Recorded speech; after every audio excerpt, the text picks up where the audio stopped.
Hoy en Talking Tech, Federico Agnolin se encuentra con la paleontóloga Beatriz Aguirre Urreta para charlar sobre cómo cambió el estudio de la paleontología en los últimos años y repasar su carrera profesional. Hola Beatriz, ¿cómo estás? ¿Todo bien? ¿Cómo te va? Bien, muy bien, acá estamos. Fenómeno. Estuve leyendo algo de vos, bueno, ya te conozco hace tiempo y me llamó la atención el enorme currículum que tenés. Tenés 2 doctorados, sos profesora de la UBA, impulsaste la carrera, un montón de premios. Entonces es difícil no solo resumir el currículum, sino también presentarte. ¿Vos cómo te presentarías? ¿Cómo querés que te conozca la gente? ¿Qué te llamarías a vos misma? ¿Cómo me llamaría? Una paleontóloga que ha dedicado su vida a trabajar en algo que le gusta y que tuvo la oportunidad de hacerlo en este país generoso.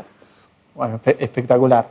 Y, digamos, dentro de todo lo que hiciste me parece algo muy interesante, o al menos histórico, de importancia histórica, tu impulso, el gran impulso que le diste a la creación de la carrera de paleontología en la UBA, no solo de paleontología de la parte de grado, sino también doctorado ahora.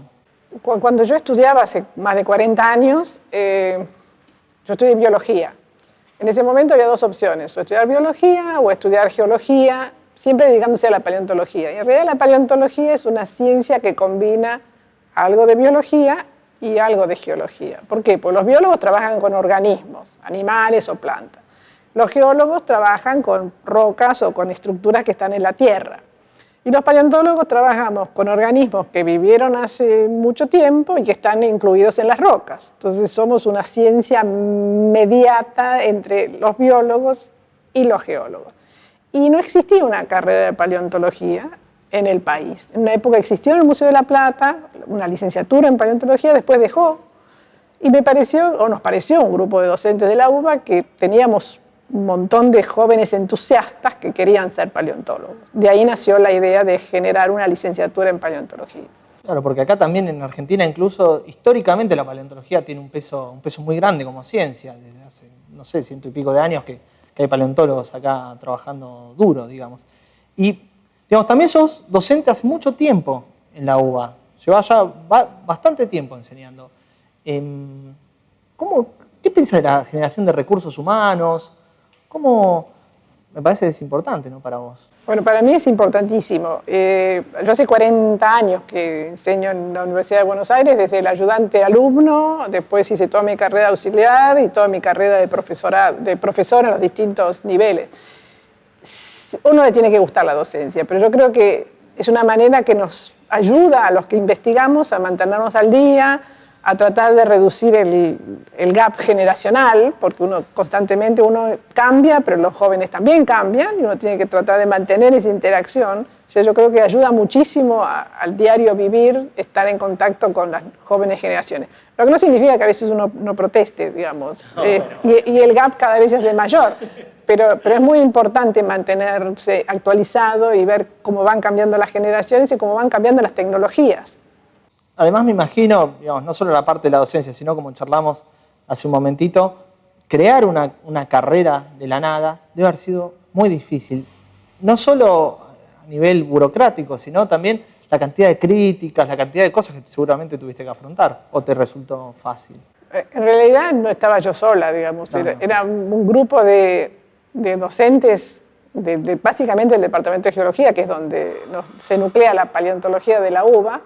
Y como escuché al Premio Nobel de Medicina, que habló en la facultad, dijo, uno trabaja a hombro de gigantes. Nosotros teníamos al profesor Camacho, que era una persona grande ya, y sin embargo, cuando le planteamos la idea de generar una licenciatura, él nos apoyó en todo. Entonces, en realidad, no es una cosa mía, sino que es una idea que tuvimos un grupo de docentes. Y sí, fue difícil encuadrarlo desde el punto de vista de una licenciatura en la UBA, las materias, generar un consenso de varios departamentos, una carrera interdepartamental. Pero bueno, salió también que ahora vamos a tener un doctorado y que también con los años, ahora vamos a modificar el plan de estudio, después de 10 años uno se da cuenta que hay cosas que funcionan bien, hay cosas que no funcionan tan bien, entonces ahora estamos modificando lo original, vamos a pensar que va a ser mejor, pero ya vamos a tener un grado y un posgrado. Eso es bárbaro, y la verdad que en mi país al menos yo cuando me enteré, yo ya estaba anotado en La Plata, pero si no me hubiera cambiado hubiera ido a estudiar paleontología a la UBA porque la verdad me parecía bárbaro que hayan llevado adelante esto. Hablaste de Camacho. ¿Fue para vos como una especie de mentor?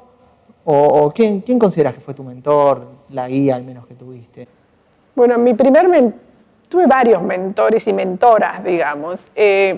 Camacho siempre, el doctor Camacho era el profesor titular. Y cuando yo empecé a estudiar, tenía una jefe de trabajos prácticos, siempre recuerdo con mucho cariño, que era la doctora Lidia Lustig, que ella me ayudó muchísimo a afianzar mi intención de estudiar paleontología, y fue ella la que me dijo, vos tenés que hacer tu propia colección, no tenés que trabajar con materiales, tenés que ir al campo, juntar tus propios materiales. Entonces, ella fue un puntapié inicial. El doctor Camacho, por supuesto, a lo largo de toda mi carrera, fue el doc, como el jefe, digamos.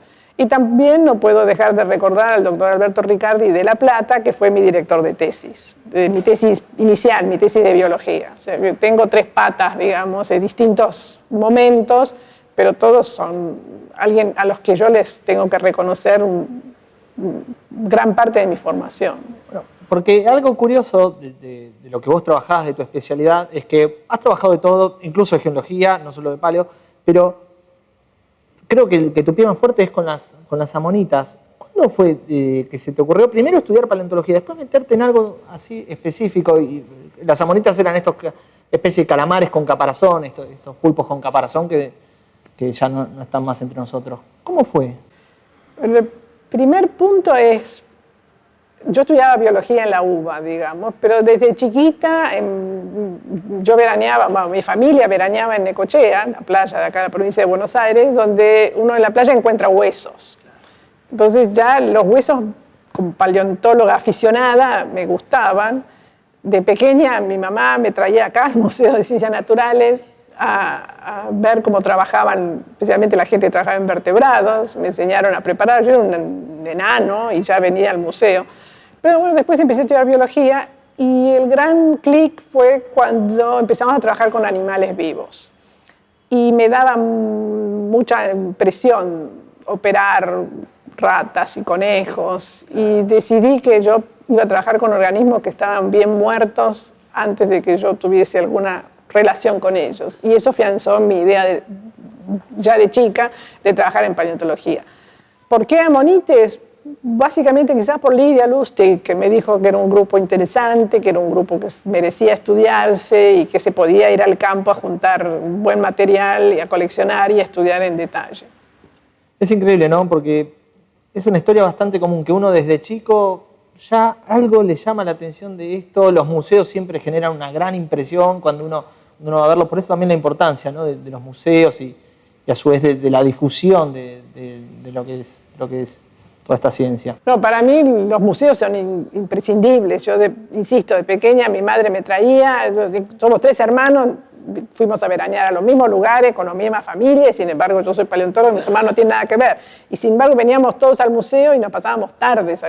O sea, el hecho de tener un museo libre, abierto, con cosas para ver, con personal que se dedicaba a acompañarme, porque íbamos abajo a la sala de preparación y había gente que tuvo las ganas de atender a un chico y contarle y explicarle y regalarle cosas. Y para mí eso es importantísimo y espero que eso nunca lo perdamos.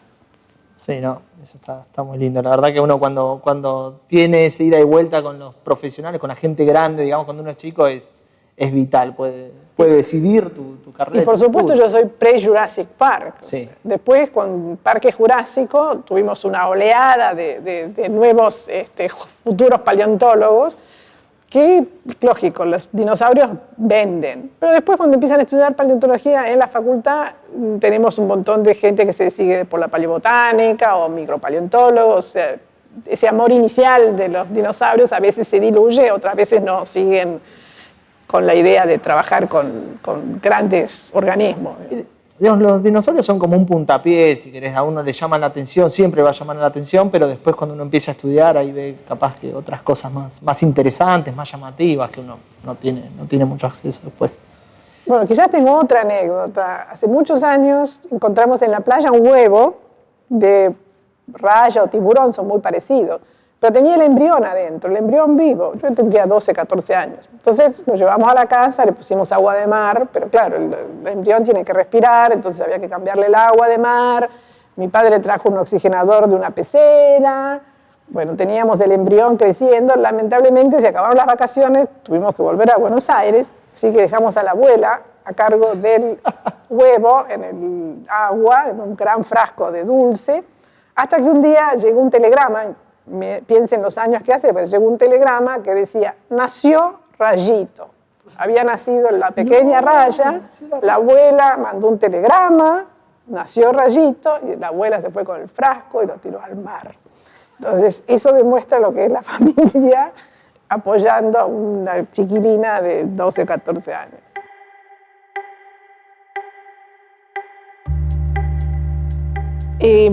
Cuando recibimos por primera vez la visita del profesor Rawson a la cuenca neuquina, en Neuquén, donde trabajábamos, y durante toda una tarde estuvimos caminando y realmente no encontrábamos nada que nos pareciese que era lo que estábamos esperando. Y ya medio a la tardecita fuimos a visitar unos puesteros, una familia local, y cuando les contamos que no habíamos tenido éxito en nuestra búsqueda de fósiles, vinieron dos niñitas, que eran las hijas menores de la familia Rivera, y salieron corriendo al patio y vinieron con una latita de duraznos, adentro de la cual estaban nuestros hermosos amonoideos, los cuales nosotros habíamos caminado todo el día y no habíamos podido encontrar. Después sí, fuimos a trabajar y encontramos los niveles donde estaba la fauna, y a partir de ese momento nació diría que amistad, un recuerdo muy grande, y seguimos visitando a los Rivera cada vez que vamos a trabajar al campo.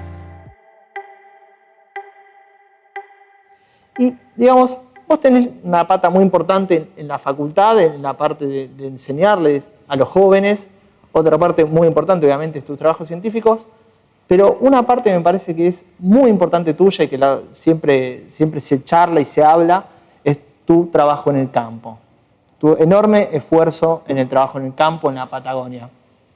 Contame, ¿hacia dónde estás yendo? ¿Dónde estuviste? Pues yo creo que es parte fundamental. Trabajar en el campo, yo entiendo que hay gente que no le guste o que le resulte, para mí es lo mejor que tenemos. O sea, yo dejé de pasar 2 meses de vacaciones en la playa a trabajar 2 meses en la cordillera. A mí se me acabaron las vacaciones cuando cuando me recibí y empecé a trabajar. Dejé de tener vacaciones, pero mis vacaciones, entre comillas, era trabajar en la cordillera. Y uno se acostumbra a convivir con gente de distintos ambientes, de los locales, gente que vive con sus animales en medio de la cordillera, que veranea, hace sus veranadas. Tenemos transhumancia en este país en el siglo XXI. Uno aprende a apreciar lo que tiene en la ciudad. Tenemos luz, tenemos gas, tenemos agua. Los locales no lo tienen. Los locales saben mucho y nos muestran muchas cosas, muchísimos hallazgos.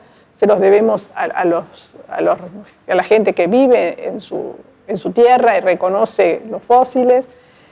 Y para mí es una parte importantísima. Yo puedo estudiar una colección de amonites, pero seguro que me voy a dedicar más a los que coleccioné yo que a los que están en las colecciones del museo, o que estén en el Museo Británico y los haya coleccionado Darwin o d'Orbigny. El material propio es muy importante, el contexto que uno los encuentra.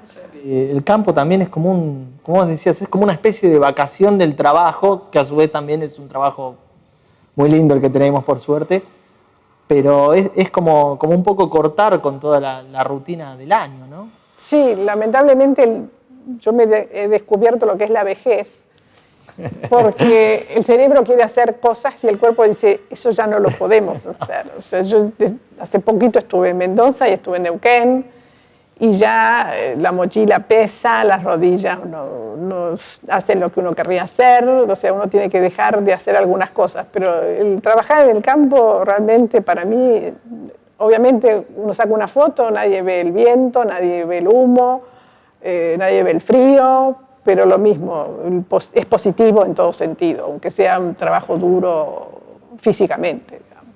¿Tenés alguna campaña que recuerdes que te haya marcado? ¿Algún lugar, si no, que te haya marcado de todas estas salidas que hiciste? Tengo algunos recuerdos, no demasiado.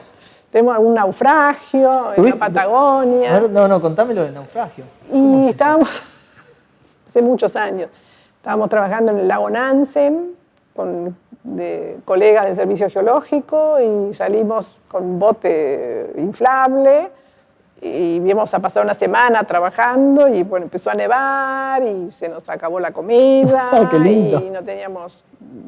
Y pasamos más tiempo del esperado, entonces decidimos volver, nos agarró una tormenta en el lago, entonces el bote se empezó a llenar de agua y tuvimos que terminar contra unas rocas, todos mojados, sin comida, éramos 4. Bueno, caminamos unos días hasta que lo último que teníamos de comida se lo dimos a un compañero que era el jefe y dijimos, bueno, comé y anda a buscar ayuda. Mandaron a uno con... Las 3 mujeres nos quedamos esperando que nos viniesen a rescatar. Y vinieron a rescatarnos. Parte de la anécdota es que habíamos avisado a Gendarmería que íbamos a estar trabajando y que si no volvíamos, era bueno que nos fuesen a buscar. Todavía podríamos estar esperando a Gendarmería. Pero salimos vivos e ilesos. Encima tocas ese agua y te morís congelado. Sí, eso fue en el año 81, 82. Después hay otras anécdotas, pero me rompí la cabeza en el año 91 también. ¿Cómo? Son heridas de guerra, pero bueno, es parte fue? de... No, uno se cae en la cordillera con una mochila pesada y te rompes la cabeza y volvés caminando como podés hasta que... 3 días de caminata hasta llegar al vehículo, 5 días de volver a Buenos Aires y ya una hermosa cicatriz en la frente. Claro. Bueno, son pequeñas heridas de guerra. Encima te agarran esos vientos cruzados a veces. Pero bueno, eso parece demasiado dramático cuando uno hace 40 años que trabaja y son 2 episodios en 40 años. El resto es maravilloso. Sí, a mí a veces me llama la atención eso, que no nos lastimemos mucho más. Porque uno ve los riesgos y la cantidad de gente que va y uno dice, tengo bastante suerte, porque... Pero hay que aprender a cuidarse en el campo. Sí. ¿Y has estado especialmente en Patagonia recorriendo o anduviste por otros lugares? No, en Argentina trabajé desde San Juan hacia el sur, en la cordillera, porque es básicamente donde hay rocas de la era mesozoica, o sea, del Jurásico, del Cretácico, 200 millones a 60 millones de años, desde donde vivían estos amonites, que son estos moluscos en los cuales yo trabajo, que están extinguidos. Después he trabajado en otras partes del mundo, quizás lo más... Viví en Sudáfrica, trabajé 1 año en Sudáfrica y ahí sí trabajábamos en otro estilo de áreas porque es la sabana africana y ahí no tenés el peligro del ambiente, sino que tenés la fauna autóctona, claro, que es peligrosa. Trabajábamos con un guardia con un fusil que nos acompañaba a todos lados. Sí, en Sudáfrica hay que trabajar con gente que no te deja de ver en todo el tiempo, digamos. Después trabajé en los Cáucasos, en Dagestán, en Azerbaiyán. Pero, a ver, contame lo de África, Sudáfrica me llamó mucho la atención. ¿Y ustedes qué trabajaban? ¿Ahí en la sabana? ¿En la sabana? No, en la sabana. Hay pocos afloramientos, pero los pocos afloramientos que hay están en la sabana. Y son áreas donde es el este de África, cerca del parque, digamos, en el Karoo, y bueno, tenés toda la fauna autóctona que es peligrosa, digamos, o parte es peligrosa. Hay cobras, hay leones, hay panteras, hay rinocerontes. ¿Tuvieron algún problema de esos o las zafaron bastante? No. Enfermarse de unas garrapatas peligrosas, pero nada físicamente así asustante, digamos. ¿Y en los Cáucasos? También otro tanto. Los Cáucasos eran más parecidos a los Andes geográficamente, pero bueno, es otra cultura musulmana, la mujer tiene un lugar distinto en la sociedad, o sea, andar solo no era algo muy habitual, digamos. ¿Y tenés alguna anécdota por el estilo de ahí, de la zona? Es gente muy distinta, tanto en Sudáfrica no sé si tanto, pero en esa zona. Sí, yo no tuve problemas, siempre estaba acompañada por un colega que me había invitado, pero bueno, yo me daba cuenta que me miraban como un bicho raro, digamos. Rubia, de ojos claros y sola, no era algo habitual hace 30 años en los Cáucasos rurales, digamos. Me imagino.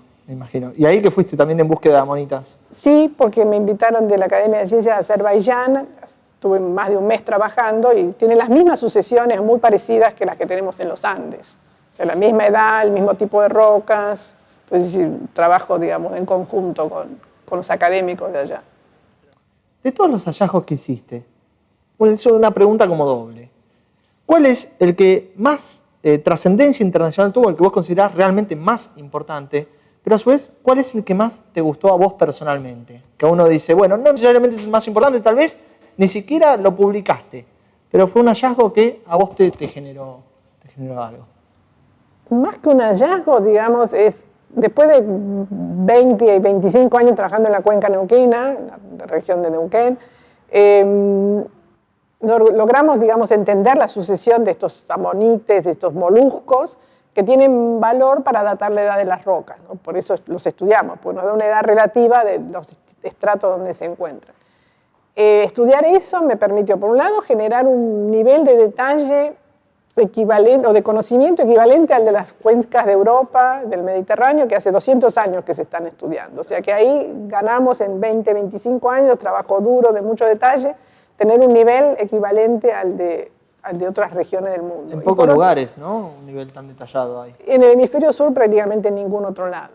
Y por otro lado, ahora trabajando con geólogos y geocronólogos que estudian la edad absoluta de las rocas, podemos hacer una cronología muy ajustada de la era, digamos, parte de la era mesozoica, el Jurásico tardío, el Cretácico temprano, unos 140, 145 millones de años, que no encaja para nada con lo que se mantiene habitualmente. O sea, estamos cuestionando seriamente, con muy buenos datos, cosas que están actualmente en vigencia. De alguna manera pateando el tablero, ¿no?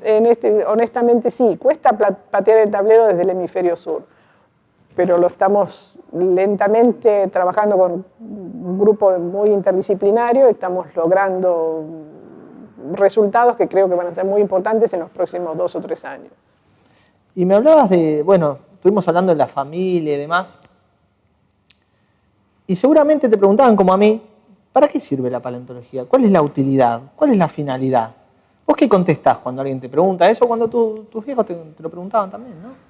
La verdad que mi papá durante 30 años me preguntó, ¿y vos otra vez vas a ir a la cordillera? ¿Y para qué sirven los amonites? Y yo durante muchos años decía, bueno, son fósiles, tienen importancia para datar la edad de la roca.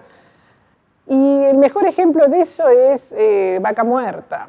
Ustedes saben que Vaca Muerta es una unidad de rocas muy extendida, que todo el mundo conoce ahora porque provee de hidrocarburos convencionales y no convencionales, y es, digamos, la joya de la abuela que tiene nuestro país para tener su independencia energética.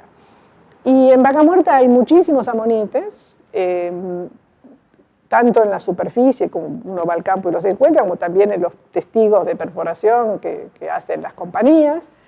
Y bueno, una manera de colaborar con la industria, no es que lo que nosotros hicimos es maravilloso, digamos, pero sí fue una colaboración muy fuerte con la industria, poder datar las rocas con estos amonites, tanto en las secciones de superficie como en las coronas. Hicimos una serie de trabajos para distintas compañías, como parte de nuestras tareas de investigación, digamos, es una manera de hacer, digamos, transferencia, y también es una manera de demostrar que la ciencia básica sirve. O sea, nosotros tenemos que hacer ciencia que sirva para algo hoy, porque durante 30 años uno hizo algo que aparentemente no servía demasiado, pero gracias a que uno trabajó durante 30 años, puede resolver un problema de un día para el otro. Y si no hubiese tenido 30 años de background, no lo podría haber hecho. Está el ejemplo de este antiguo investigador, no recuerdo el nombre, por el 1700, que estudió cómo se comunicaban los murciélagos. Y en el momento no servía para nada. ¿Qué nos sirve saber si el murciélago se comunica mediante el sonido, qué sé yo? Y después resultó en la creación de los sonares, de los radares.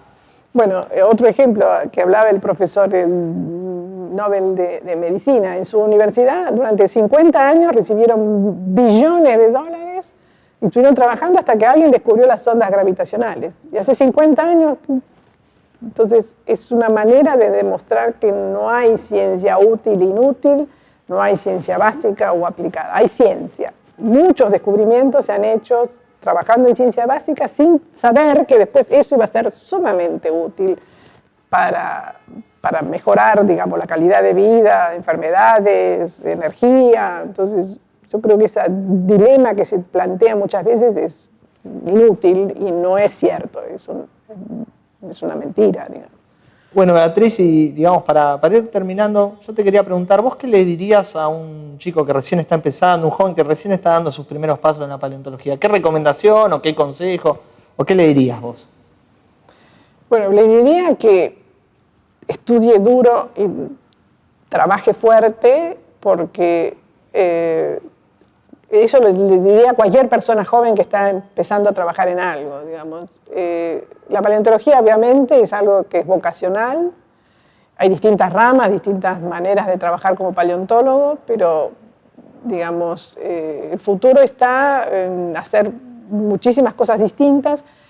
Hay que trabajar, hay que estudiar, no hay que pensar que solamente hay que hacer cosas que parezcan ser útiles. La ciencia tiene esa ventaja. Hacer ciencia hoy significa que puedo hacer algo que va a ser útil dentro de 20 años, 50 años o 100 años, o quizás pase más desapercibido.